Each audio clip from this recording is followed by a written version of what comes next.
আজ আমাদের বাসরাত। প্রত্যেকের একটা স্বপ্ন থাকে এই রাত নিয়ে। আমিও ব্যতিক্রম নই। আমারও কিছু স্বপ্ন ছিল আমার জীবন সাথীকে নিয়ে, কিন্তু তা হয়তো আর সম্ভব নয়। আমি চেয়েছিলাম একজন স্মার্ট আধুনিক একটি মেয়ে, যে আমার সাথে পার্টিতে যাবে, আড্ডায় বসবে। কিন্তু বাবা মার পছন্দ রাখতে গিয়ে এমন কাউকে বিয়ে করে আনতে হবে আমি স্বপ্নেও ভাবিনি। আগে কি আর জানতাম এ শহরেও এমন খ্যাতমার্কা পরিবার আছে? বিয়ের আগে কিছুই জানতে পারিনি। বাসর ঘরে ঢোকার আগে সব জানলাম, আর ঢুকে তা হাড়ে হাড়ে টেরও পেলাম। আমি বাসর ঘরে ঢুকতেই মেয়েটি সালাম করলো, একদম পায়ে হাত দিয়ে।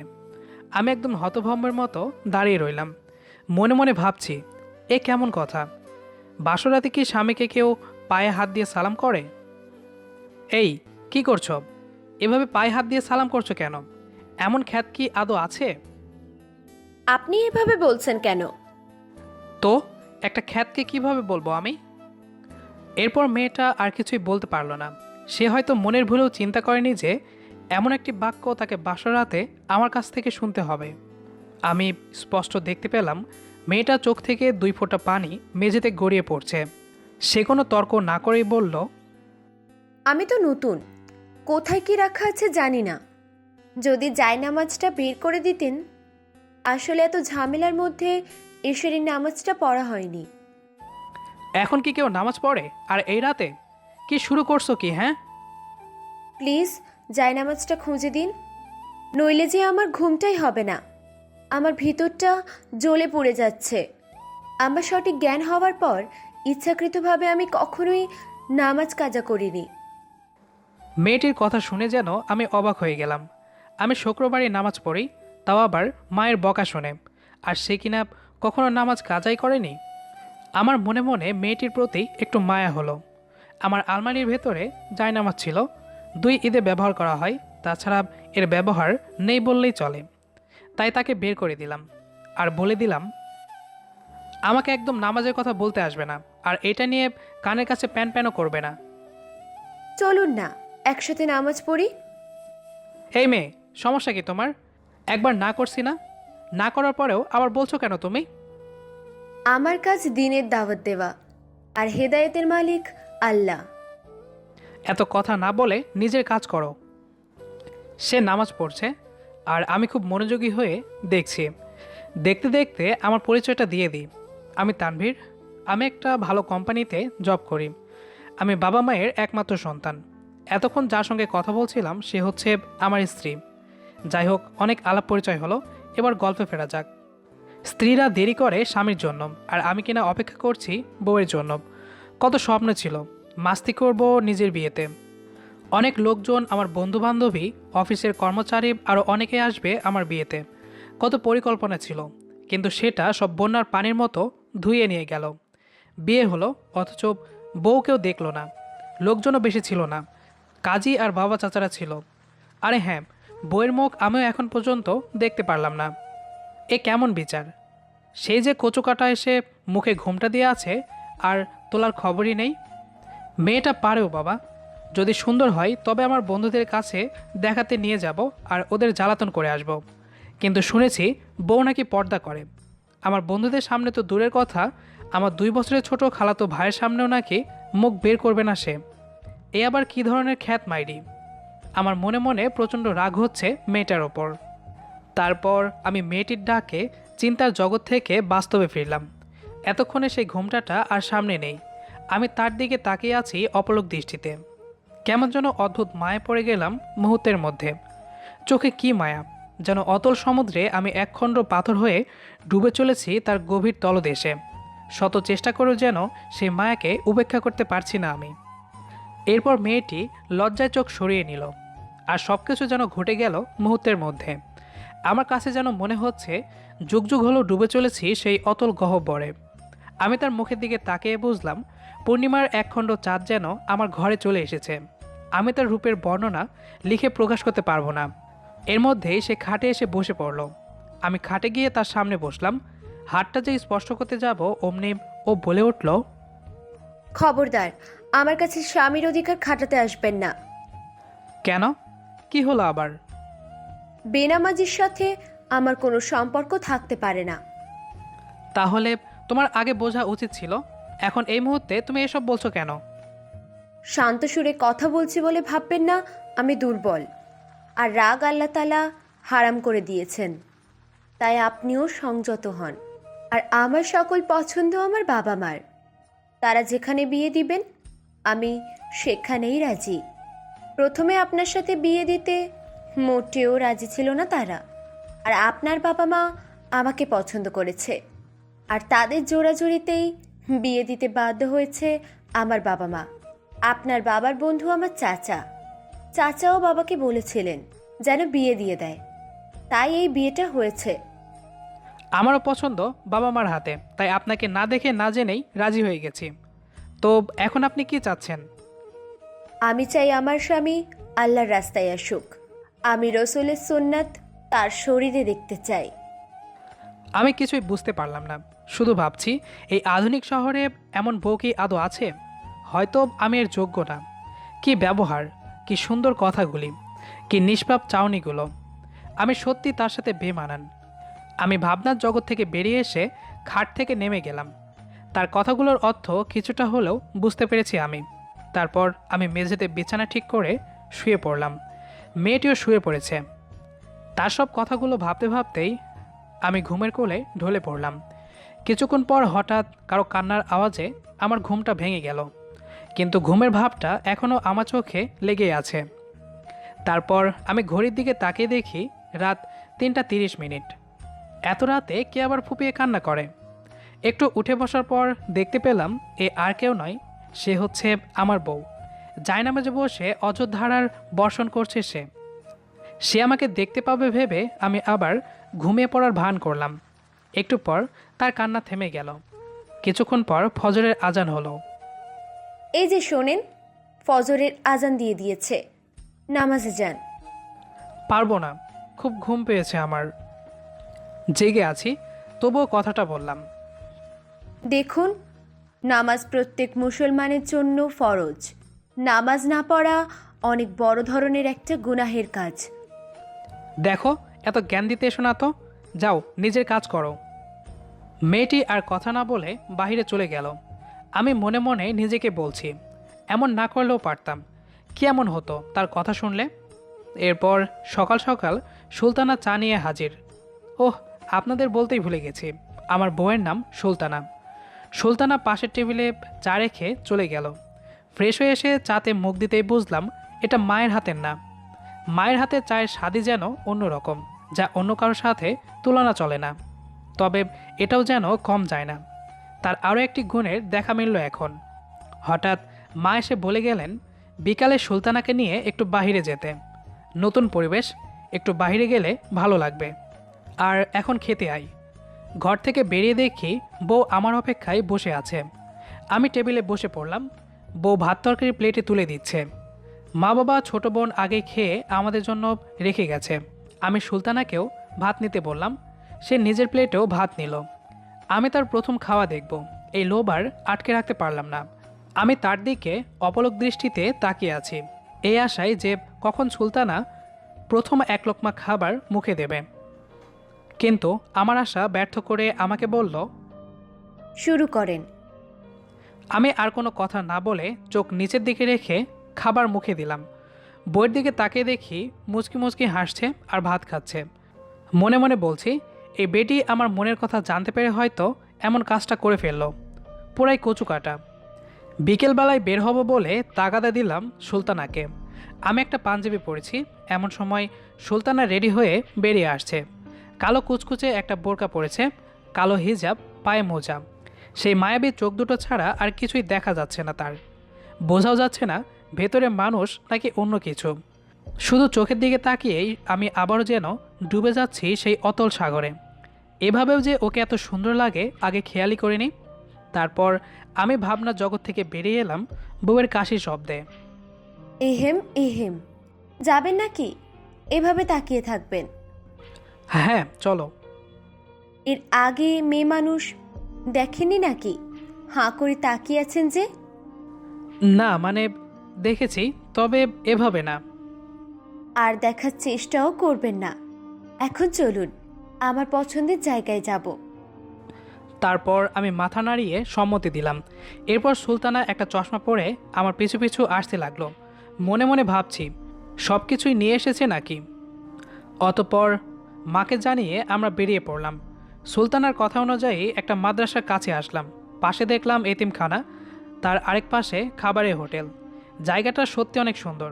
পিচ্ছি পিচ্ছি ছেলেগুলো সালাম দিচ্ছে আমাকে, আর আমিও সালামের উত্তর দিচ্ছি। মনে মনে অনেক খুশিও হয়েছিলাম। সেই টুপি পরা মাসুম বাচ্চাগুলোর মাথায় সাদা টুপি, সাদা জুব্বা, সাদা পায়জামা, কেউ কেউ আতর লাগিয়েছে। সব মিলিয়ে এক অপূর্ব সৌন্দর্য আমি উপভোগ করতে লাগলাম।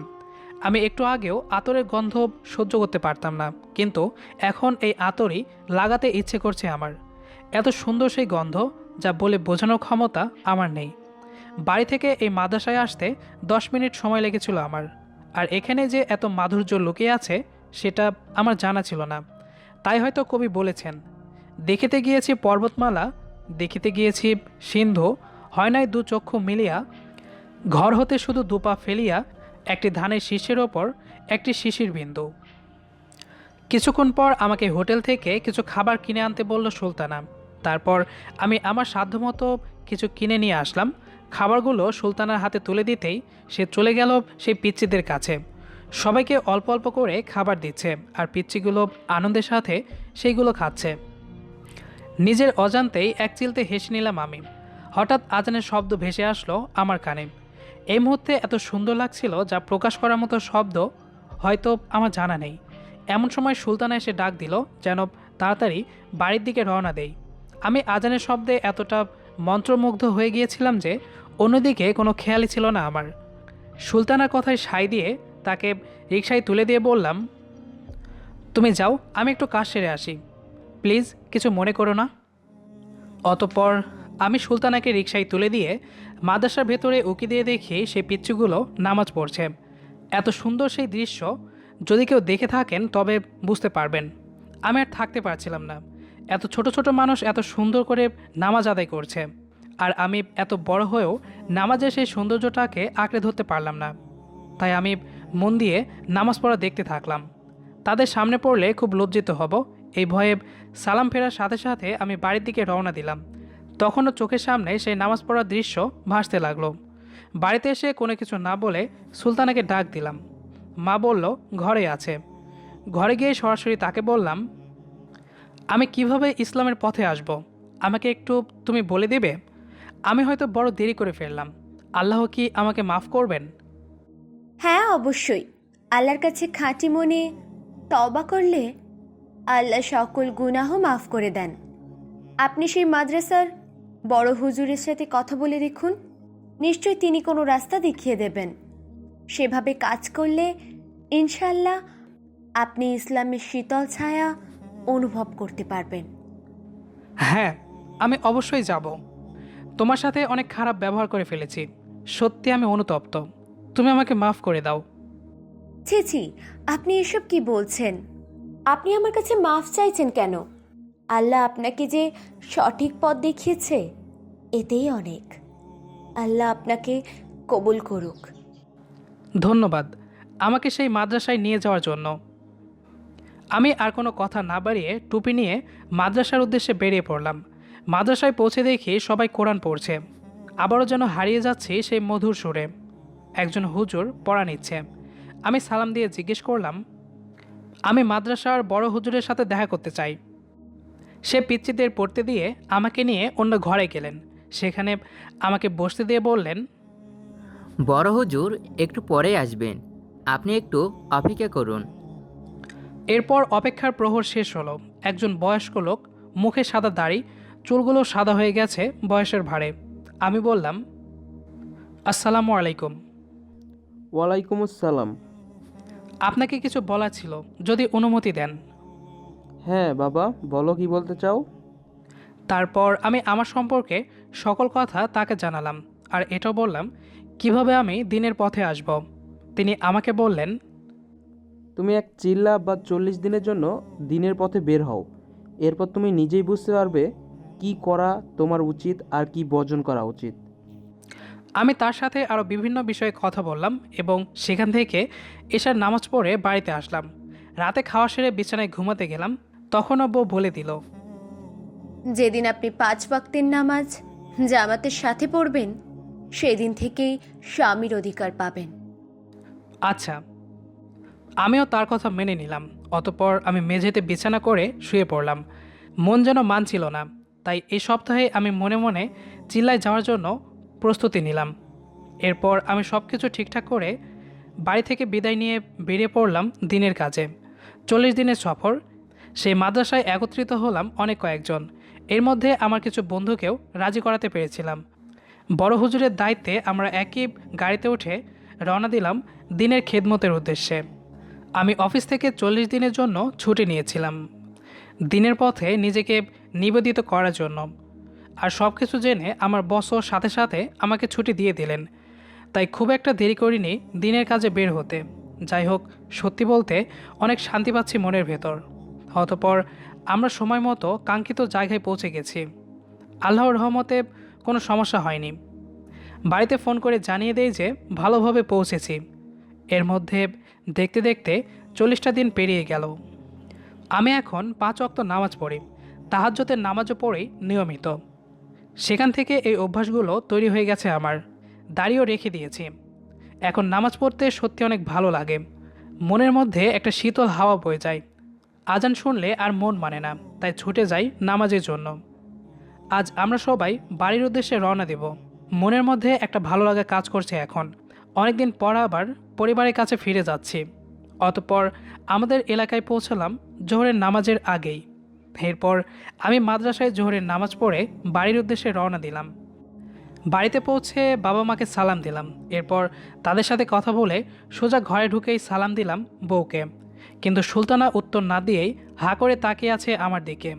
মুখে বড় দাড়ি, মাথায় টুপি, পাঞ্জাবির সাথে লুঙ্গি। সত্যি অবাক হওয়ার মতোই কাহিনী। এত পরিবর্তন দেখে যে কেউ যে অবাক হবে এটাই স্বাভাবিক। অতঃপর আমি একটা কাশি দিয়ে বলতে শুরু করলাম, আসসালামু আলাইকুম। ওয়ালাইকুম আসসালাম। কেমন আছো? আলহামদুলিল্লাহ, আপনি কেমন আছেন? আলহামদুলিল্লাহ, আল্লাহর রহমতে আমিও ভালো আছি। অতঃপর আমি ব্যাগ রেখে তার সামনে দাঁড়াতেই বুকে আবিষ্কার করলাম আমার বউকে। মেয়েটি অযোধ্যারায় কান্না করছে। মুখটা একটু উঁচু করে চোখের পানি মুছে দিলাম আমি। গাল দুটি ধরে চোখে চোখ রেখে বললাম, এত পরিবর্তন তোমার মতো স্ত্রী পাওয়াতেই সম্ভব হয়েছে। কথাটা বলেই আমি সুলতানার কপালের মাঝ বরাবর ভালোবাসার চিহ্ন অঙ্কন করে দিলাম। বউ লজ্জা পেয়ে আবার মুখ ঘুষে দিল আমার বুকে। আজ আমার আগেই সুলতানা খাবার খেয়ে ঘরে চলে গেল। এরপর আমি নামাজ পড়ে একটু দেরি করেই বাড়ি ফিরেছি। আর বাবা মা খাওয়া শেষ করে ঘুমাতে চলে গেছেন। আমিও রাতের খাওয়া শেষ করে আমার ঘরে ঢুকলাম। ঘরে ঢুকে দেখি অবাক করা কাণ্ড। মেঝেতে খুব সুন্দর করে মোমবাতি জ্বালানো, খাটে অনেকগুলো ফুল ছিটানো। সে আমার হাতে নতুন একটা পাঞ্জাবি বের করে বলল, এই নিন, এটা তাড়াতাড়ি পরে আসুন। এইটা কিসের জন্য? আপনি দিনের কাজে চলে যাওয়ার পর বাবা মা আমি আর পিচ্চি দোকানে গিয়েছিলাম কেনাকাটা করতে, তাই আপনার জন্য এটা কিনেছি। কেন, পছন্দ হয়নি? হ্যাঁ, অনেক সুন্দর এটা, কিন্তু তোমার জন্য তো কিছুই কিনতে পারিনি, তাই আমি একা একা পরবো না। আর ঘর এত সুন্দর করে সাজিয়েছে কেন? আমার কিছুই লাগবে না, আপনার ভালোবাসাই আমার জন্য যথেষ্ট। আর আজ আমাদের দ্বিতীয় বাসর, তাই ঘরটা সুন্দর করে সাজিয়েছি। প্রথম দিনের অভিজ্ঞতা আর নাই বলি, আমার সাধ্যমতো চেষ্টা করেছি সুন্দর করে সাজানোর জন্য। দ্বিতীয় বাসর? এরপর সুলতানা লজ্জা পেয়ে চলে যেতে লাগলো। ঠিক তখনই আমি তার হাত ধরে বুকের মধ্যে টেনে নিয়ে বললাম, কোথায় যাচ্ছেন ম্যাডাম? অতঃপর লজ্জায় কিছু বলতে পারছে না সুলতানা। আমি অনুভব করলাম খুব শক্ত করে জড়িয়ে ধরেছে সে। আমিও আগলে নিলাম তাকে। শুরু হলো এক পবিত্র ভালোবাসা। গল্পটি কেমন লেগেছে সেটি অবশ্যই কমেন্ট করে জানাবেন। দেখা হচ্ছে আবারও নতুন কোনো গল্প নিয়ে। সে পর্যন্ত আমাদের সাথেই থাকুন। আর হ্যাঁ, ভিডিওতে যদি ভালো লেগে থাকে তাহলে অবশ্যই একটি লাইক দেবেন। ধন্যবাদ সবাইকে।